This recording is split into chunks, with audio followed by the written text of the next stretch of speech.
दोस्तों आज हम लोग आ चुके हैं एक न्यू वीडियो में मिनी व्लॉग में। गाइस मेरा नाम है इमाद।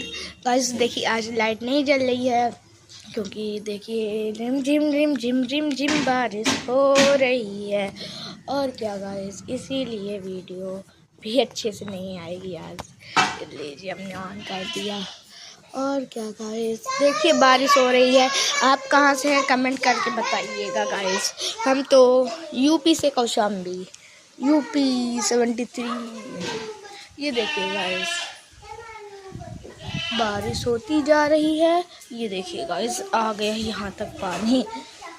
मेरी साइकिल भीग रही है, पता नहीं आपको दिख रहा हो वीडियो में कि नहीं, लेकिन हो रही है बारिश। नहीं पड़ेगी गाइस, वही हमने बोला लाइए आपको बता दें कि मेरे घर पे बारिश हो रही है। आपके घर पे हो रही कि नहीं मुझको कमेंट करके बताइएगा। Bye guys.